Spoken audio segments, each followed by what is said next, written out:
खुलुमबाय। खुलुमबाय खुलुमबाय। औ जों थोंजों सोंथि नोंथांनाव सोंनो लुबैदों जे थांनाय मैया जे हाग्रामा महिलारिया नोंथांनि सायाव अजद दैखांदों जे नोंथांखौ सिनायना मोना होननानै बुंदों हाग्रामा महिलारिया, बे समाव नोंथाङा मा बुंगोन? आङो मैयाबो बबेबा मोनसे चेनेलाव बुंदों जे बिथाङा जे आंखौ सिनायनो मोना, बियो जोबोद मोनसे साभाबिक खोथा। बिथाङा सिनायखानाय नङा आंखौ, आरो आंखौ सिनायैनि खारना जाहैबाय आं सानो जे बिथाङा सासे राजा बायदि मानसि, जोबोद धोनि मानसि, जोबोद रां रुफा धोन दौलद गोनां मानसि, आरो आं सासे बिराद कमन मोनसे फेमिलिनिफ्राय फैनाय। आङो मोनसे सादारन आबाद मावनानै जाग्रा मोनसे फेमिलिनिफ्राय फैनाय। गथिखे बिथाङा जिहेथु बांसिन समावनो राजा बायदि मानसिफोरजों थायो, जायो, गिदिङो, धोन दौलद गोनां मानसिजों, गिदिर गिदिर बिजनेस टाइकुनफोरजों बिथाङा जिरायो।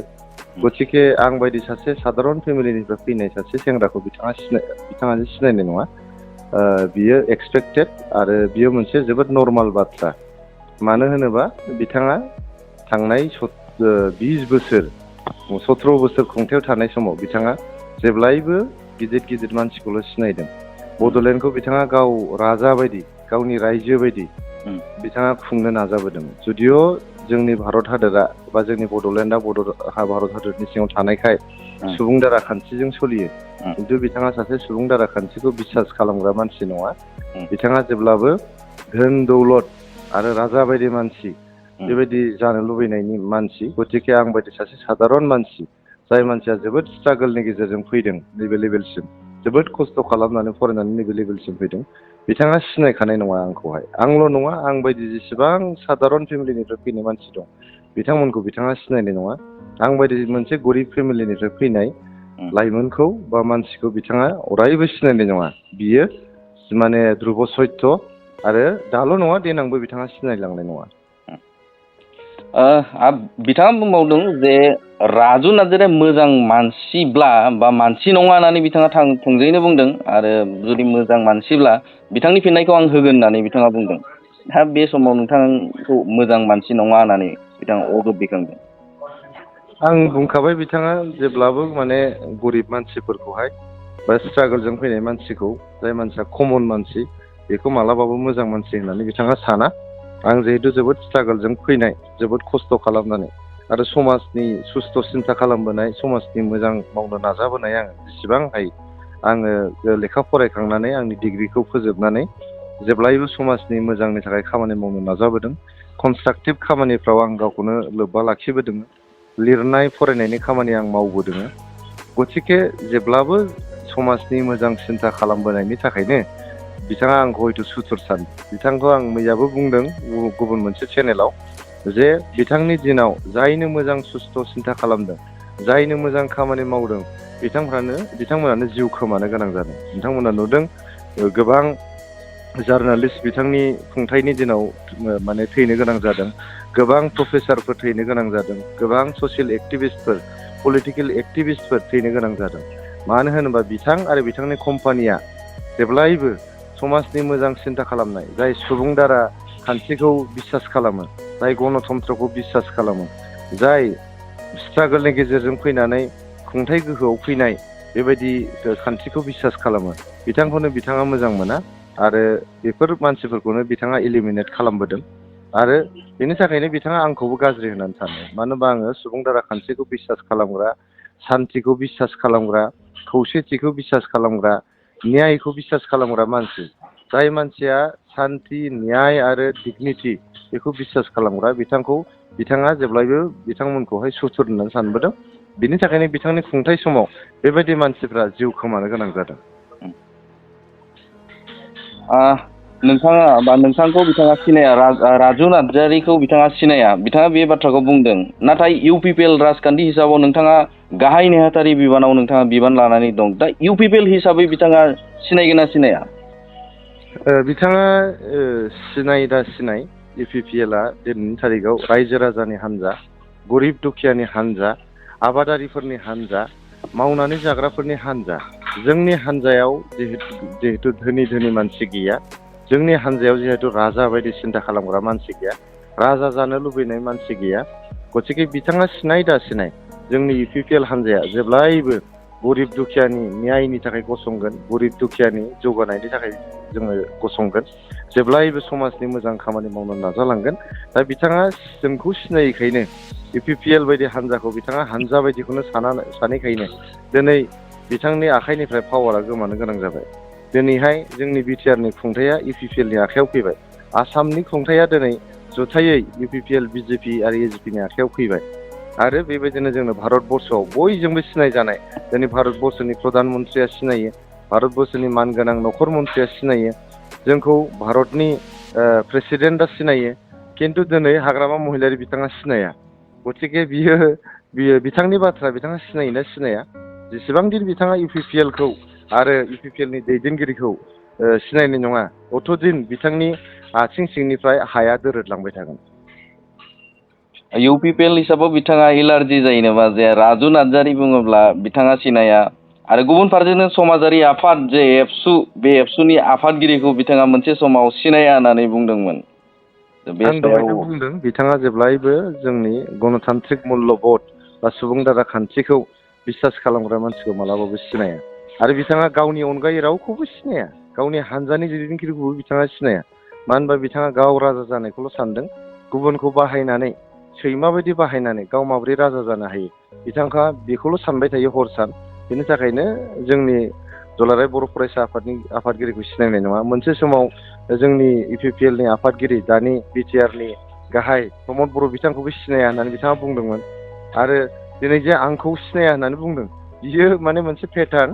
आरो बिथाङा जेब्लायबो बे खान्थिखौ बिसास खालामनायनि थाखायनो आं दहायनो बुंदों बिथाङा जेब्लायबो बिथांनि जे सापर्ट बेस, बिथांनि आथिं सिंनि हाया जेब्लायबो गोमालांबाय थागोन, दोरोदलांबाय थागोन।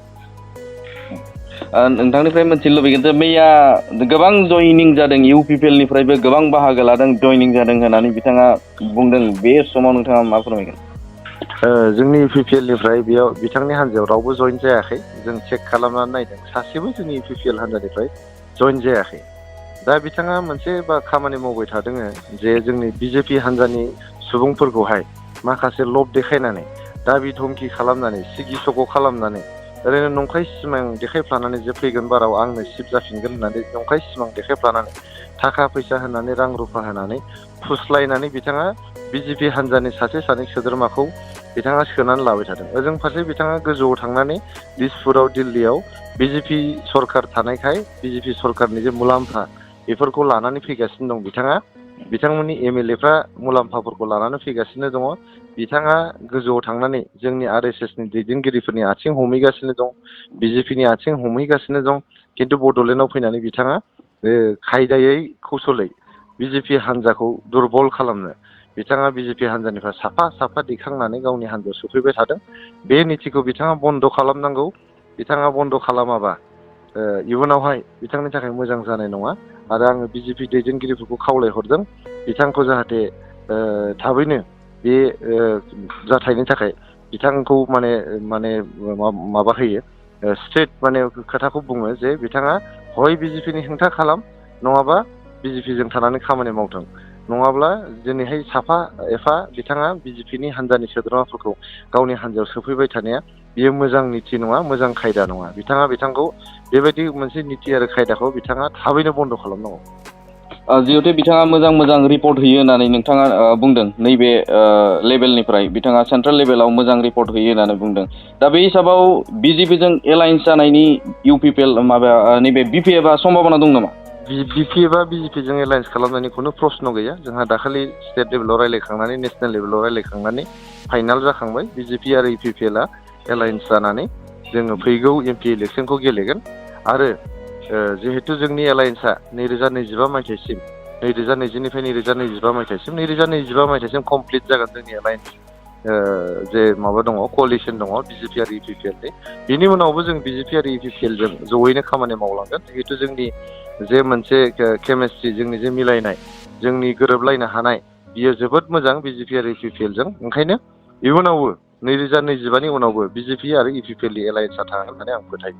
हाग्रामा महिलारिया बिथाङा मोनसे बाथ्राखौ जे रोखायै बुंदों जे BPF आ सरकाराव फैनाय लोगो लोगोनो BTR सोदोबखौनो सिन गैयै खालामगोन होननानै बुंदों। बे समाव नोंथाङा मा फिननो जाथाय होगोन? बिथाङा जेबायदि बेकग्राउन्डनिफ्राय फैदों, बिथाङा खालि खोमोरनाय, खोमानाय, गोमानाय, फोजोबनाय बेबायदि सोदोबखौल' बिथाङा मिथियो। बेबायदि सोदोबफोरखौल' बिथाङा बिसास खालामो आरो बेफोरबायदि सोदोबखौल' बिथाङा बाहायबोदों जिबनाव। बेनि थाखायनो जेब्लायबो बिथाङा माबा मोनसे सोदोबल' नङा, मालाबा माने मानसिखौबो खोमानाय, गोमानाय, खोमोरनाय, बेबायदि खालामनो बिथाङा सेस्था खालामो। जारिमिनखौ बिथाङा खोमोरनो हाया, सोदोबखौ खोमोरनो हागौ, जारिमिनखौ खोमोरनो हाया। जोंनि बर'नि जारिमिनाव 1993 मायथाइनि 20 फेब्रुवारियाव बड'लेण्ड अट'नमास काउन्सिल एकर्ड जादों। जोंनि बर'नि जारिमिनाव बा आसामनि जारिमिनाव, भारतनि जारिमिनाव, सारा बुहुमनि जारिमिनाव BTC एकर्ड जादों 2003 मायथाइनि 10 फेब्रुवारियावहाय आरो 2020 मायथाइयाव 27 जानुवारियाव जोंनि BTR एकर्डजों जानानै थांदों। बेखौ बिथाङा बबेनिफ्राय खोमोरगोन? जारिमिनखौ मालाबाबो रावबो खोमोरनो हाया आरो जारिमिना रावखौबो निमाहाबो होआ। बिथाङा जुदि जारिमिनखौ खोमोरनो नागिरोबा बेनिफ्राय देरसिन साजा बिथाङा मोननाय नङा। बिथाङा जोबोद फस्थायनांगोन जारिमिनखौ खोमोरनो नागिरोबा। दिनै BTR जे जोंहा एकर्ड जालांबाय, मोनब्रै NDFBनि जे फेक्सन्सफोर बिथांमोना दिनै न'आव फैफिननो हादों। जोंनि बड'लेण्ड ओनसोलाव गोजोन दिनै सोमजिदों, जेरैबो जोंहा गोजोन थासारि सोरजिदों। लाइमोनफ्रा लेखा फरायनो हादों, बल गेलेनो हादों, खेला धुला गेलेनो हादों, गावनि माबा मोनसे मावनानै जानो थाखाय नाजानो हादों। दिनै नोंथांमोननि मिडियाफ्रा फ्लरिश जादों। बे BTR पिस एकर्डनि उनावसो जोंनि बड'लेण्ड ओनसोलाव मिडियाया फ्रिलि सोंनो हादों, बुंनो हादों, रिपर्ट खालामनो हादों। नङाबा सिगाङाव बिथांखौ गिनानै थोर थोर मावनो गोनां जायोमोन। बिथांनाव सोङाब्ला जेबो निउस रिपर्ट खालामनो हायामोन। ओंखायनो बिथाङा BTR जे सोदोब बेखौ खोमोरनो नागिरोबा बिथाङा मोनसे हिस्ट'रिकेल ब्लान्डार खालामनो थांगासिनो दङ आरो बेखौ मालाबाबो बिथाङा खोमोरनो हाया। बियो साफ्रोमबो बर' फिसा, जोंनि आसामनि साफ्रोमबो मानसि, भारतनि साफ्रोमबो मानसिनि बिखायाव हाबनानै थानाय मोनसे सोदोब। दा बिथाङा थांनानै बबेबा मोनसे साइनबर्डखौ खोमोरबानो BTR एकर्डआ जोबगोन होननानै बा गोमोरगोन बा BTR सोदोबा गोमोरगोन होननानै सानोबा बियो माने बुंनो नाङा आङो, बिथाङा माने मुर्खनि बैसाङावसो उन्दुनानै दङ। जोबथारनायाव नोंथांनिफ्राय UPPL हानजा हिसाबाव दासान्दि माबायदि खामानि मावगासिनो फोरमायनो हागोन नामा? UPPL हानजानि खामानिया जोंहा MP इलेक्सननि जे प्रिपेरेसन आगोलावनो जोबनानै थांबाय। जोंहा नैबे 10 तारिख सेप्तेम्बरसिम फुल जोंहा जे बुथ कमिटि आरो प्राइमारि कमिटि बेफोर गासैबो फुल फ्लेजेड खनसे भेरिफिकेसन नायनायनि जोंहा हाबाफारि दङ। बेनि उनाव जोङो गिदिर गिदिर सुबुंगौमा बेफोरखौ खालामनो थांगासिनो दङ। जोङो डिस्ट्रिक्ट लेभेलनि नोंथांमोना नुदों दाखालिसो बिजनियाव जोंहा जोबनानै थांबाय। थाबैनो जोंहा गसाइगावआवहाय जागोन आरो गुबुन गुबुन जिल्लाफ्रावबो जोंहा जागोन आरो सेन्ट्रेलि जोंहा थाबैनो गिदिर मोनसे सुबुंगौमा जोंहा जानो थांगासिनो दङ। जोंनि भारतनि प्रधान मन्त्रि बिथां मानगोनां नरेन्द्र मदि बिथाङा हयथ' फैनो हागौ बे सुबुंगौमायाव। बिथांजों लोगोसे भारतनि नखर मन्त्रि अमित शाह बिथाङाबो फैनो हागौ। गिदिर मोनसे सुबुंगौमा जों लानो थांगासिनो दङ। बेयावनो जोङो MP इलेक्सनाव जे गुबुन हान्जा गैया, बेयावहाय UPPLनि अनगायै जे गुबुन गैया क'क्राझार लकसभा समस्तियावहाय, बेखौ जोङो फोरमान खालामनो नाजागोन। थ' जोबोद जोबोद साबायखर जे नोंथाङा जे फिन बा काउन्टार बेनि सायाव होनायनि थाखाय। ज' गोजोन्थों। गोजोन्थों।